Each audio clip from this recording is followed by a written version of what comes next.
Welcome back, everybody. As a follow-up to the bread making video, I want to talk a little bit about what sourdough starter really is. Basically, it's flour and water. When flour and water are combined, the yeasts from the air, the yeasts that are on the flour, will all combine and it will begin to ferment over time. Now, you can't just take flour and water and put it in a jar and expect to get sourdough starter. You have to go through a process. Now, I've developed my process of using as a starting point, using the 1-to-1 ratio flour to water. And I would take a small amount, 25 grams of water, of flour, and 25 grams of water, combine them, and that is the beginning of your starter. If you don't have a starter, this is how you would build one. So what this gives you is 50 grams. 24 hours after doing this, you repeat the process. And you have two ways to do that. You can take half of this and discard it. And then you would start out with 25 grams of starter and then add 25 flour, 25 water. You would end up at 75. That's one way to do it. The way I like to do it is I take 50 grams of flour and 50 of water, combine these all together, and you end up with 150 grams. This is day 1. This is day 2. So now on day 3, I will take 100 grams of that starter out, which is basically nothing more than 50 grams of flour and 50 grams of water, which I can then add to any recipe I want.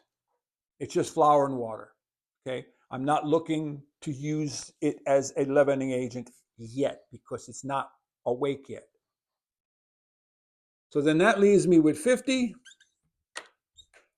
which I repeat on day 3, day 4, and so on, day 5, until such time as it wakes up and starts making bubbles. Okay, it becomes active, as the term goes. If your house is warm, it can go in 3 to 5 days. If, like mine, is colder, it can take 7 to 10 days.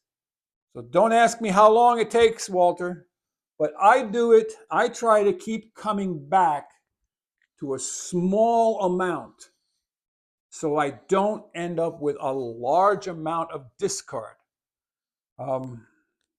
Because if you think about it, if I were to go from 150 and add another 150 and 150, now I'm up to 450. That's a lot. That's a half a loaf of bread. So I don't like doing that. I like keeping my discard to a minimal, and I like to include my discard into some recipe, whether I'm making hamburger buns, hot dog buns, or if I'm making another bread that's yeast-based, I'll just add it in, all right? It's not waste. Some people like to use it to make pancakes, waffles, things like that. So, some of the key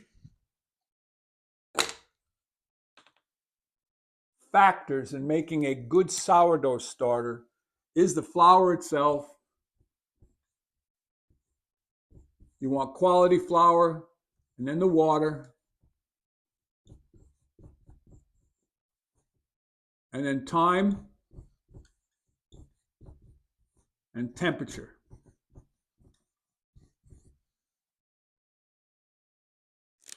But if you're patient and you have used decent quality flour, clean, fresh water, and you are willing to be patient with the time, and your temperature is at least 65 to 70 degrees, you'll be doing okay.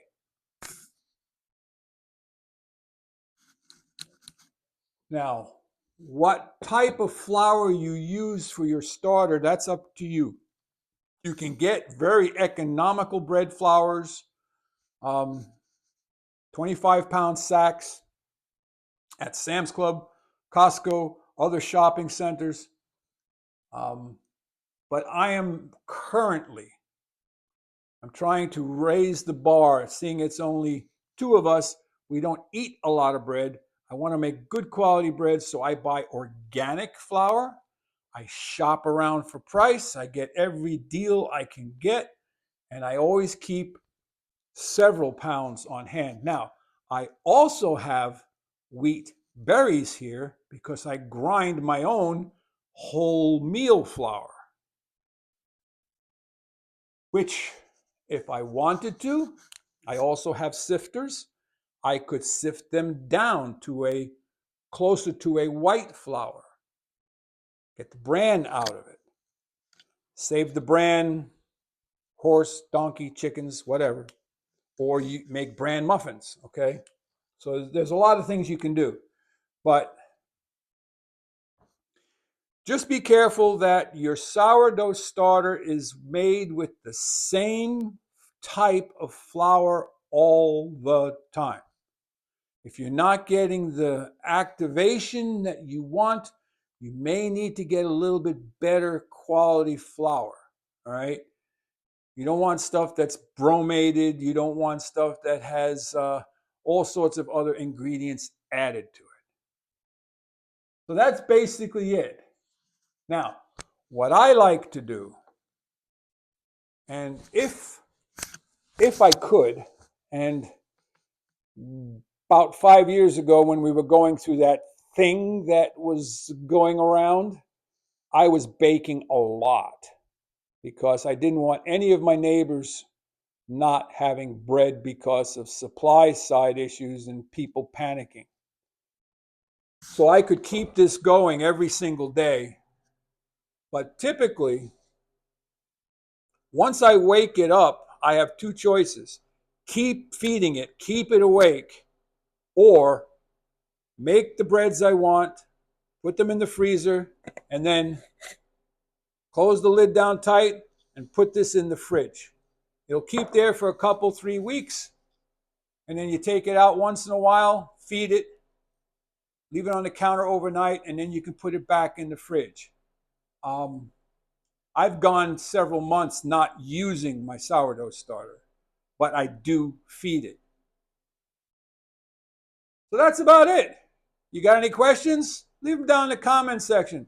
Let me know if you like to bake and if you use sourdough starter and if you have any other ideas or suggestions that I don't. But I would like to use a different jar.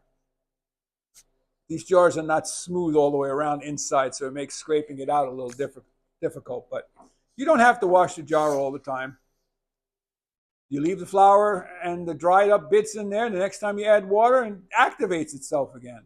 I have dehydrated my sourdough starter and sent it to people. So, like, subscribe, and share. Walter out.